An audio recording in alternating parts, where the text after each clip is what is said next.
তাহলে দেখ এই 3/5 এটার ভ্যালু পেয়েছি আমি 0.6, কিন্তু এই 0.6 এটা লিখে আমার কি লাভ হলো? তোদের প্রশ্ন থাকতে পারে যে এটা কি কারণে ভ্যালুটা বের করা হলো। আমি তো ইনপুট করেছি কোনটা 3/5 টা, সেটা এখানে ইনপুট করেছি যে কিভাবে করতে হয় সেটা আমরা দেখিয়েছি, কিন্তু 0.6 টা কি তাহলে কাজে লাগলো? এটা কাজে লাগলো এই কারণে যে এই 3/5 টা কোন ঘরের মধ্যে থাকবে এটা ঠিক করবে এই ভ্যালুটা বের করে। যেখানে আমরা 0.6 মানে কি 0 থেকে বড় আর 1 এর থেকে ছোট, যে জায়গাটায় আমি বসাতে পেরেছি এই 0 থেকে বড় আর 1 এর থেকে এই ঘরের মধ্যে এই 3/5 টা বসানো হয়েছে। বুঝে গেল না? গেল না? এবারে পরের যে অঙ্কটা 4 নম্বরটা একবার বল তো। 4 নম্বর এগুলো আমি মুছে দিচ্ছি। 4 নম্বরটা অঙ্কটা বল।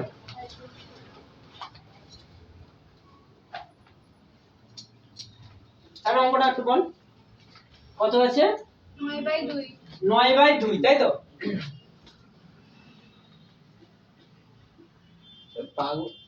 তাহলে দেখ 9/2 এই যে সংখ্যাটা আমরা তো দেখতে পাচ্ছি যে লবটা বড় হর ছোট আছে, তাহলে এটা আমরা কি করব? জাস্ট ডাইরেক্ট ভাগ করে দেব 2 দিয়ে। এটাকে কি করব? ভাগ করব। ভাগটা কেন করব? তার কারণ আমরা কোন পজিশনে কোন সংখ্যার মধ্যে, দুটো সংখ্যার মধ্যে তো আমাকে বসাতে হবে, কোন সংখ্যার মধ্যে এটাকে বসাবো সেটা নির্ণয় করার জন্য আমাকে ফার্স্ট কি করব? ভাগ করে নেব। আর কখন ভাগ করব না? যখন এই হরটা আর লবের থেকে বড় হয়ে যাবে, তখন বুঝে যেতে হবে আমার যেটা 0 থেকে 1 এর মধ্যে থাকবে। ব্যাস। তাহলে এটা যদি ভাগ করি, এটা 4 4 দুগুণে 8 দিয়ে 10 কত হয়? আর দশমিক নেব না। আমরা কি করব? এই যে ভাগশেষটা উপরে তুলে দেব এখানে, আর এই ভাজকটা এখানে নামিয়ে নিলাম। তাহলে কত হলো? 4 পূর্ণ 1/2।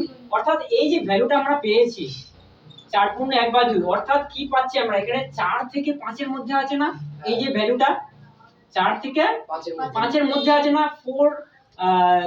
4 পূর্ণ 1/2 মানে কি 4 এর থেকে বেশি 5 এর থেকে ছোট, তাহলে 4 আর 5 এর মধ্যে আছে না? বোঝা যাচ্ছে না? যাচ্ছে না? তাহলে এই যে আমরা এখানে যদি বসাতে গেলে 9/2 কে, তাহলে 4 আর 5 এর মধ্যে বসাবো। তাহলে এটাকে যদি একটু আমরা বড় করে নিই, তাহলে তোদের সুবিধা হবে। ঠিক আছে?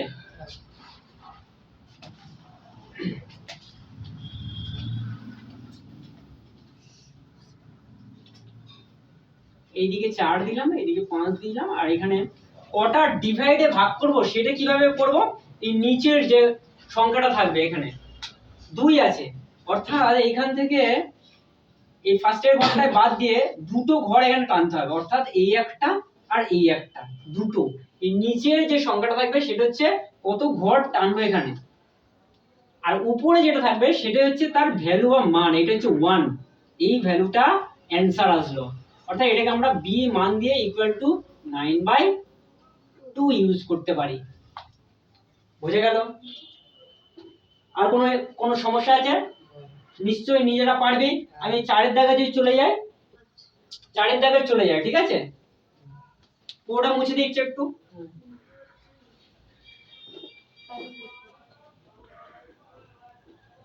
ওরে পায়ে মারছিস কেন?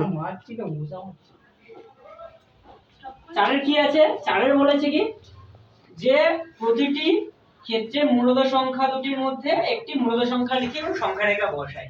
সংখ্যা রেখায় বসানো আমরা শিখে গেছি, কিন্তু মূলদ সংখ্যা বের করা সেটা আমরা শিখিনি। যে কোনো সংখ্যার মধ্যে দুটো সংখ্যা দিয়েছি, তার মধ্যে কিভাবে আমরা মূলদ সংখ্যা বের করব সেটা শিখিনি, কিন্তু সংখ্যা রেখায় বসানো সেটা আমরা একটু আগেই শিখে গেলাম, হ্যাঁ কি না?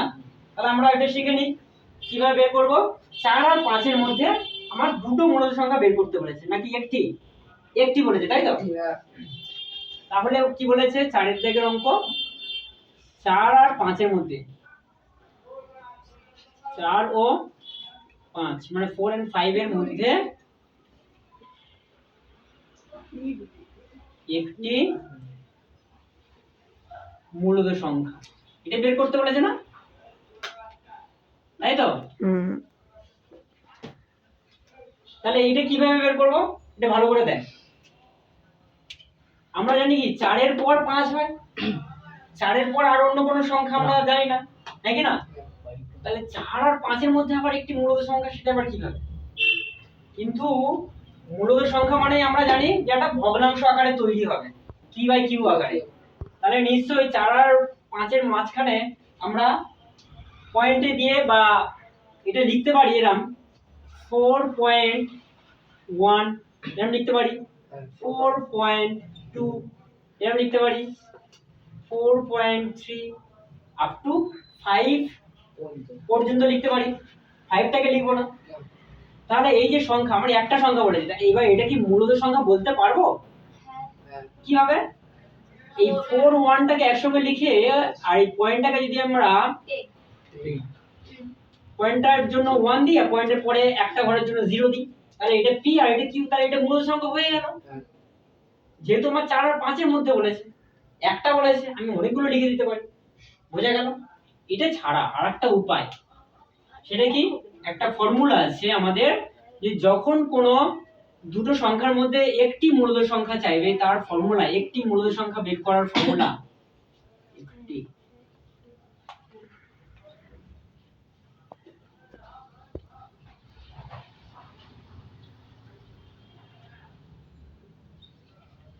x plus y by 2। x কি আর y কি সেটা বলি। যে মানটা দেয়া থাকবে, যে সংখ্যা দুটো দেয়া থাকবে, ফার্স্টেরটা x, পরের সংখ্যাটা হচ্ছে y, এই ভ্যালুটাকে তোমরা যদি পুট করে দিই এখানে, অর্থাৎ x এর ভ্যালু 4 আর y এর ভ্যালু 5 বাই 2 করে দাও, করলে কত হবে? 9 বাই 2, অর্থাৎ হচ্ছে 4 পয়েন্ট কত আসছে? 5। তাহলে আমি যেভাবে করে যাচ্ছিলাম এখানে, সেইগুলোর সঙ্গেও ম্যাচ করে যাচ্ছে। যে কোনো সংখ্যা দুটোর মধ্যে যদি আমাদের একটি মূলদ সংখ্যা চাই, তাহলে তার সূত্রটি x প্লাস y বাই 2, যেখানে x হচ্ছে যে ভ্যালুটা দেয়া থাকবে আর y টা আরেকটা যে ভ্যালুটা দেওয়া থাকবে, এই দুটো সংখ্যার মাঝের যে মূলদ সংখ্যা চাইবে। বোঝা গেল? এটুকু ক্লিয়ার?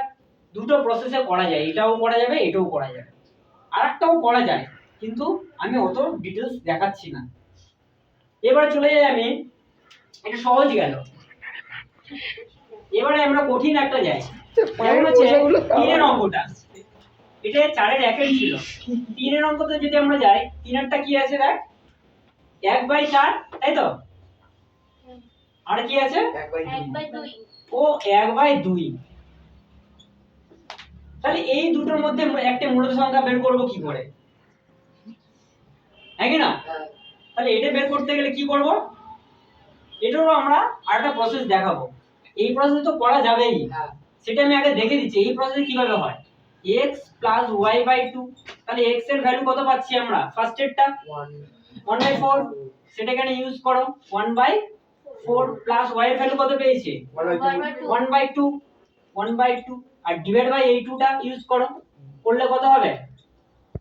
এখানে লসাগু করলে কত হবে? 4 হবে। এটা তারপর কি করতে হবে? 1, এটা 1 হবে তো? হ্যাঁ। 4 এর সঙ্গে 4 ডিভাইড করলে 1 হয়, 1 এর সঙ্গে 1 মাল্টিপ্লাই করলে 1 হয়। এবার 2 এর সঙ্গে ডিভাইড করলে 2, 2 এর সঙ্গে 1 যদি তুই করিস, তাহলে এটা 3/2 আসছে। তাহলে অ্যাকচুয়ালি কি আসছে এখানে?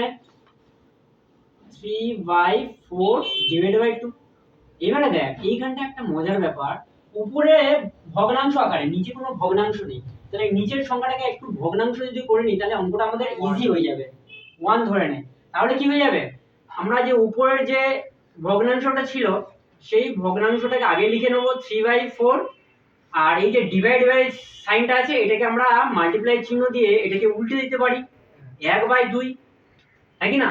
তাহলে কত আসছে? এটা উপরের সঙ্গে উপরে গুণ করো 3, আর নিচের সঙ্গে নিচে গুণ করলে 8। তাহলে এটা একটা ভ্যালু, এটার মধ্যে মূলদ সংখ্যা। বোঝা গেল এটুকু, যে p মান হচ্ছে 3 আর q মান হচ্ছে 8, এটা একটা মূলদ সংখ্যা।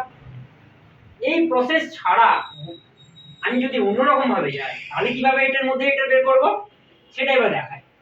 এই 1-এর 4 আর 1-এর 2 ছোটবেলা আমরা এগুলো করেছিলাম। এই দুটোর হরটাকে আমরা সেম করব, হরটাকে কি করব? সেম। একই করব। তাহলে করতে গেলে কি করব আমরা?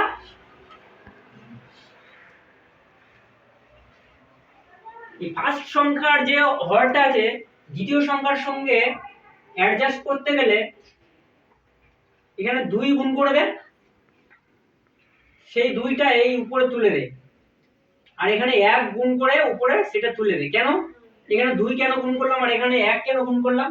তাহলেই দেখ তুই দেখতে পাবি দুটো হর সমান পেলাম আমি। একবার ভালো করে ফলো কর।